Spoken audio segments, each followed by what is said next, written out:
मात श्री नर्मदेहर निकलमणि ब्लॉक में आप सभी का स्वागत है। आज हमारे सानिध्य में एक ऐसे संत जी हैं, युवा संत हैं, जो भारत भ्रमण पर निकले हुए हैं और उड़ीसा से अयोध्या की यात्रा पर हैं। आइए उनसे चर्चा करते हैं कि किन उद्देश्यों को लेकर वो अकेले बाइक पर इस समय भ्रमण कर रहे हैं। महाराज जी नर्मदेहर। नर्मदेहर। महाराज जी, ये जो आपकी यात्रा है किस उद्देश्य को लेकर है? मैं ब्रह्मचारी माधव चैतन्य ब्रह्मलीन स्वामी लक्ष्मणानंद सरस्वती महाराज की पट शिष्य हूँ।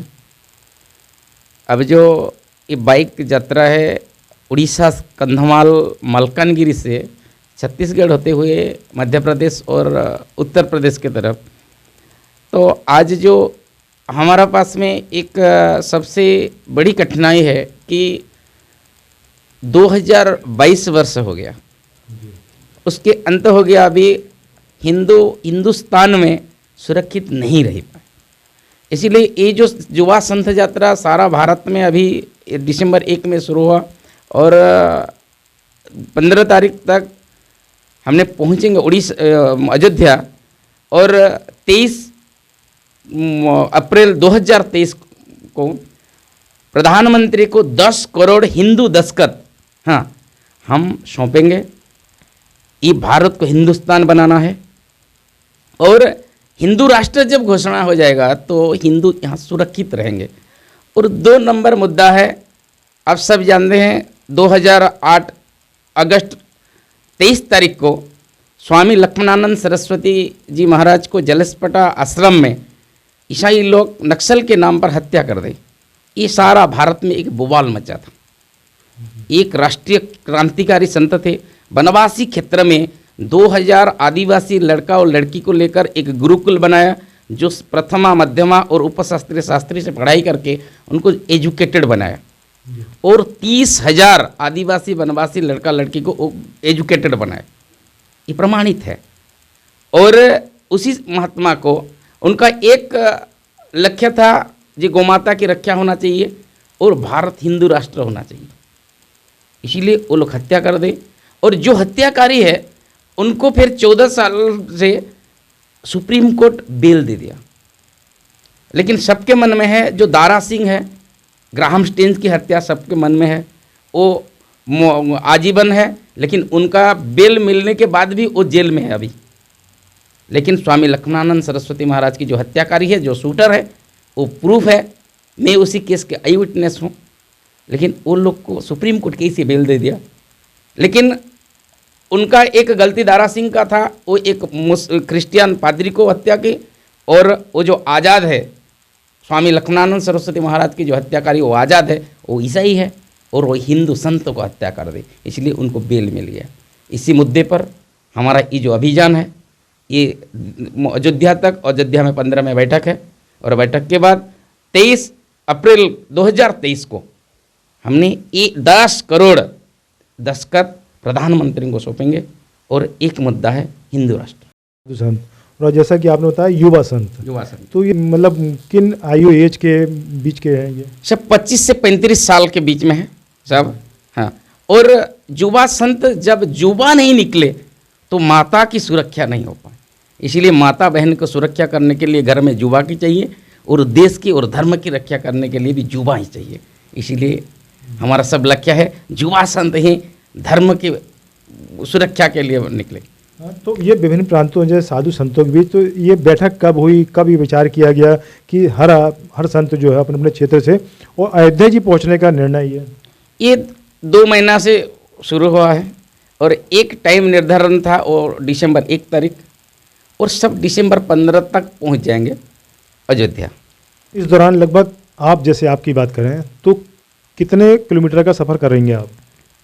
मैं तो अभी तो 1000 किलोमीटर की सफ़र कर लिया है 4 दिन में, और फिर अयोध्या तक फिर बाकी है और 1000 आसपास। तो आप अकेले हैं कि आपके साथ कोई और? हाँ, अकेले हूँ।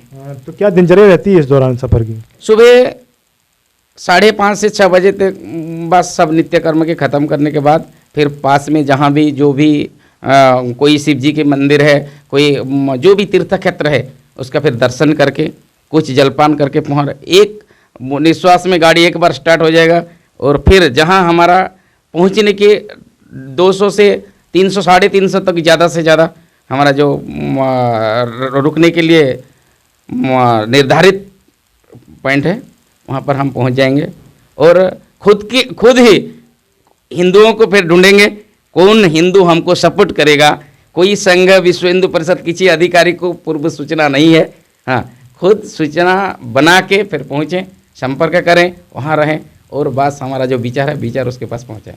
कहने का आशा है कि जैसे आज यहाँ से सफ़र शुरू करेंगे आप, तो अगली मंजिल क्या होगी इसका कोई निर्धारण निर्धारित नहीं है, नहीं है। किससे मिलेंगे, कहाँ मिलेंगे, कहाँ रुकेंगे, ऐसा कोई पहले निर्धारित किसी भी निर्धारित नहीं है। तो हम जब हिंदुत्व के लिए घर छोड़ा और समाज के लिए घर छोड़ा, धर्म के लिए घर छोड़ा और ये धरित्री के लिए घर छोड़ा, तो बस ये पृथ्वी तो हमारा है और धरित्री हमारा है और सब तो हमारे है बस। और आपका कहना जैसे है कि हिंदुस्तान में सुरक्षित नहीं है, क्या कारण मानते हैं इसका आप?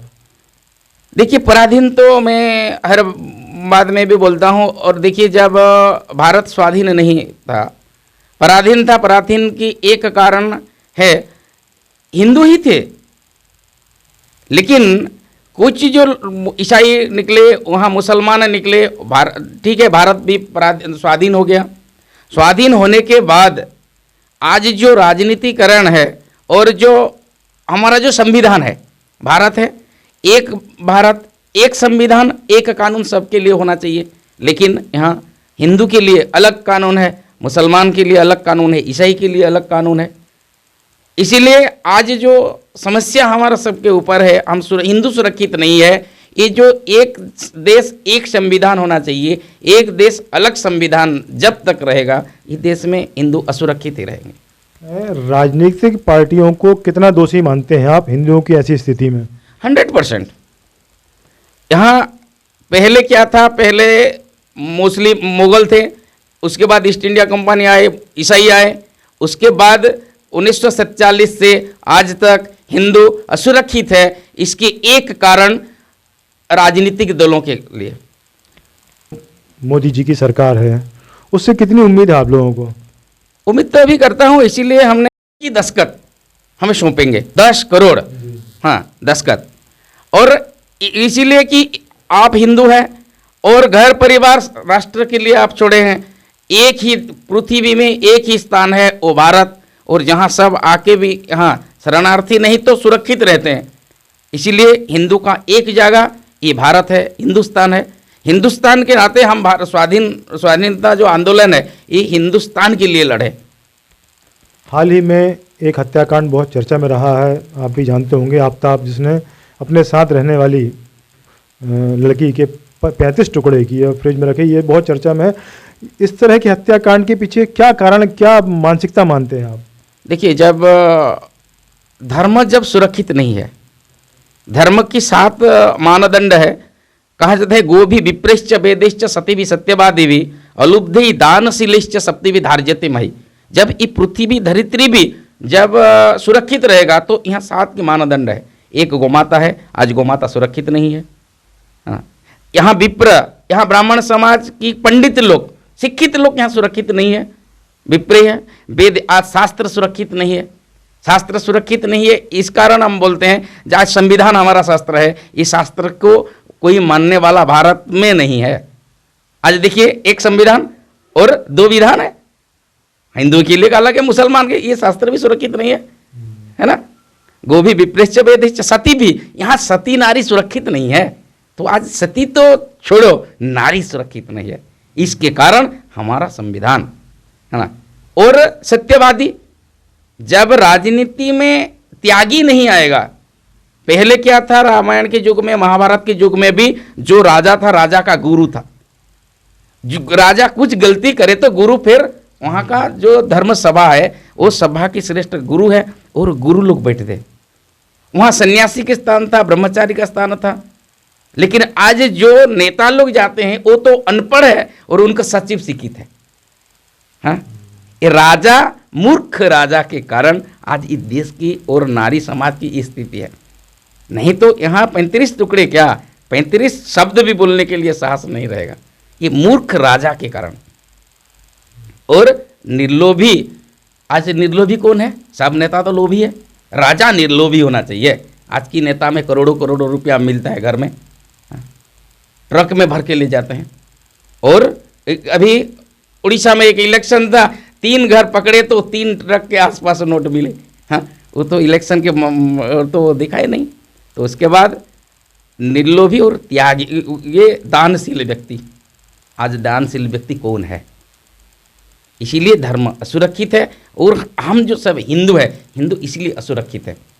तो मोदी को तो हमारा बात है, एक तो सन्यासी के बराबर जीवन और एक कठोर हिंदुत्व है, और संघ जो 100 साल हो गया, 1925 से शुरू हुआ था और अब 1922 है, और 3 साल के बाद 100 वर्ष पूर्ति करेगा। उसी विचार से जिसको निर्माण करके फिर रखा है गुरुजी डॉक्टर हेडगेवार जी, माधव सदाशिव गोलवालकर जी, और जितने भी क्रांतिकारी जिस संगठन को बनाया, और उस संगठन का वो बीज है। फलस्वरूप तो हम उसको बोलते हैं, आपका फल तो हिंदू राष्ट्र को दे दे। महाराज जी, आपसे यदि कुछ व्यक्तिगत पूछा जाए कि कितने वर्ष हो गया संन्यास लिया आपको? मैं तो बचपन से, जन्म से 3 घंटा के बाद मेरे पिताजी और माताजी ब्रह्मलीन स्वामी लक्ष्मणानंद सरस्वती को गोद में दे दिया, और उसी दिन से आज मेरे को 33 साल हो गया, मैं इस संन्यास जीवन भी है। जन्म के 3 माह बाद ही? 3 घंटा के बाद। 3 घंटे के बाद? 3 घंटे के बाद घर से मेरे पिताजी से संकल्प किया था कि इस गर्भ में जो भी जन्म लेगा, ये लड़का है लड़की है, उसको मैं संन्यास के लिए दे दूंगा बस। तो पिताजी भी पहले शिष्य रहे होंगे महाराज जी के? हाँ, उस पहले परिवार से मेरा माताजी, मेरा पिताजी सब हमारा गुरुजी के शिष्य है।